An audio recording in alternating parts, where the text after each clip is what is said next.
Hello and welcome to Songs for the Struggling Artist, the blogcast. This is episode 343. My name is Emily Rainbow Davis. Thank you for listening. Today's blog is about writing and the process of writing. And this post refers back to a post that I put out a few weeks ago. So you may want to read that one first, although I don't think it matters in the least. But it's the one that's called Medication Denied, Many Things Questioned. So you could read that in advance of listening to this one, or listen to that one because that podcast is also out. So, yeah. But this one is called Writing Experience. I was full of fury. I had so much I wanted to sort through, so much I wanted to unpack, and so much to say. Normally, this is a recipe for a white-hot blog post that comes streaming out of my pen.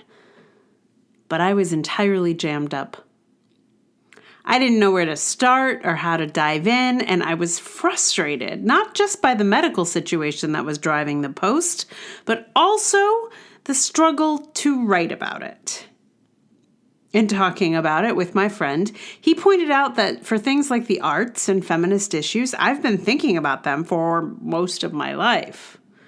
When I pick up a pen to talk about things related to feminism or sexism or arts issues, I have already digested a lot of the content and ideas. Those things come relatively easy to me because I've done a lot of thinking and processing of those issues already. And trying to write about things related to ableism and Medicaid and medical justice, I'm just so new to these things comparatively. So I can get gummed up and confused. I have years of writing about feminism behind me and almost none in dealing with the medical system. It makes a big difference. Until my friend pointed it out to me, I was entirely unconscious of that discrepancy of experience. It explains a lot. Experience and practice can become invisible until we run into something without them. I have a lot of experience in talking about feminism and the arts. I've taken courses in those subjects. I've read about them for years. I've had a lot of conversations about art in my life and a lot of conversations about feminism and sexism too. I've been writing about them since before I started this blog, back in 2008. In contrast, I have almost no experience talking about medical advocacy. When I first began dealing with what I came to learn were migraines in 2016, I had never had to look for a referral before. I had never had to figure out how to choose a doctor. I had never had to choose a pharmacy. When they asked me what my pharmacy was at the first doctor's office that prescribed me something, I didn't have one. And it didn't even occur to me that I should choose something close to where I live. So they just sent it to the one next door to them. I'm like a child when it comes to thinking about health advocacy.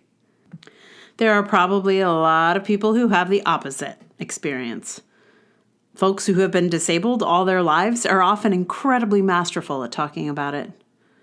I would like to point you to the extraordinary Imani Barbarin talking about how she learned to do that.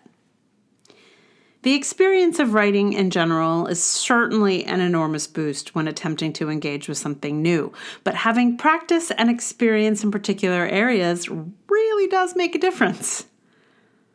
I think about David Foster Wallace writing about tennis, because that man could write about tennis.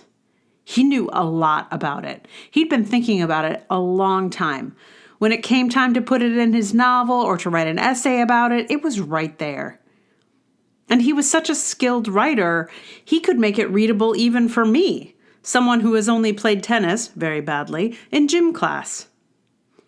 He was also able to write artfully about things that were entirely new to him, things like a cruise.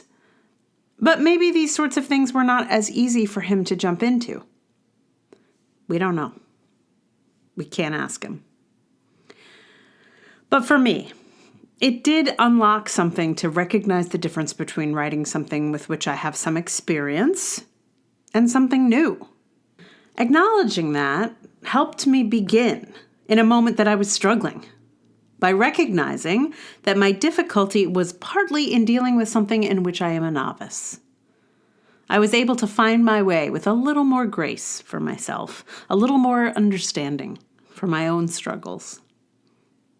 These blog posts don't all come easy, but some of them do. And usually, I realize now, the things that come easy are usually those that have years of thought behind them.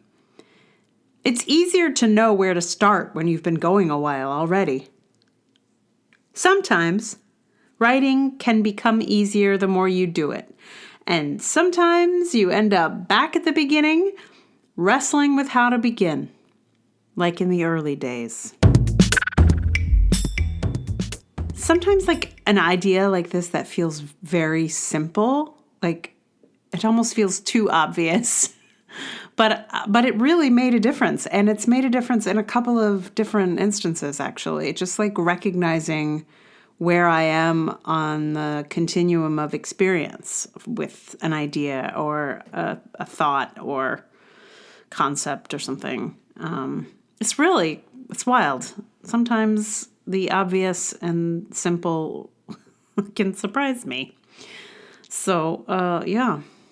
I'm grateful for this new perspective. And what song am I going to give you? Well, I looked at a bunch of different songs about like experience. The only song I could find about experience is Jimi Hendrix, Are You Experienced? And I'm sorry, but there's just no way. There's no way. My hat is off to you if you know a way to cover Jimi Hendrix, Are You Experienced? But I don't. So it's not going to be Are You Experienced? I did listen to it a bunch, but then I was like, I knew immediately. But I sometimes I like to think about things, obviously. So it's not Are You Experienced? I looked at songs about new, like starting over kinds of songs, and none of those were really popping out at me either. So what I realized, though, is that I just finished a song for a friend of mine, and it was a song that I was really struggling to write. Because, as many of you are familiar with my lullaby projects, I don't know. I write a lot of lullabies, or I did. I haven't been lately so much, but, it's mostly because my friends have slowed down having babies. But this friend has a foster child, and I wanted to write them a lullaby, even though, the baby was not going to be likely to stay with them. But I was really having a hard time, and I think I had a verse, I had a chorus, but they weren't going anywhere and they weren't any good. So the reason this relates to experience is I have a lot of experience writing lullabies for my friends. I have written quite a few. Some of them just roll on out. And this one was just stuck. I was super stuck on it, and I could not figure out where to take it. And I wasn't crazy about what I had. But then I got a little bit of information about some sort of bedtime rituals that were happening, and that is usually where I start with a lullaby, actually.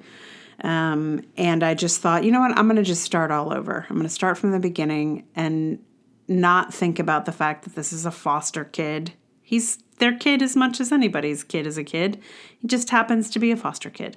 So I don't need to write a foster kid lullaby. I just go back to the basic kind of things that inspire me generally when I'm writing a lullaby. I learn a little bit about the bedtime routines and, what people are called and, if I get to be with a family while they're having a bedtime or nap time ritual, then like all the better. The more information I have about that, I think the richer the lullaby can be. But in any case, it's like a clear example for me of like I was trying to do something new when in fact I needed to just go back and do it like the way I actually have been doing it and have done it in the past. So even though this song is not directly about experience or being a novice, it kind of embodies that experience. So I'm going to play that for you in just a minute. Meanwhile, thank you so much for listening. If you like the blogcast, please tell someone about it. Like, review, subscribe. If you'd like to support this podcast with your dollars, that would be amazing. Patreon.com/Emily R. Davis. There's also Ko-fi, there's PayPal. All those links are in the show notes. And if you're friends with a podcast like company, put us on their desk. I don't think anybody's friends with a podcast company executive.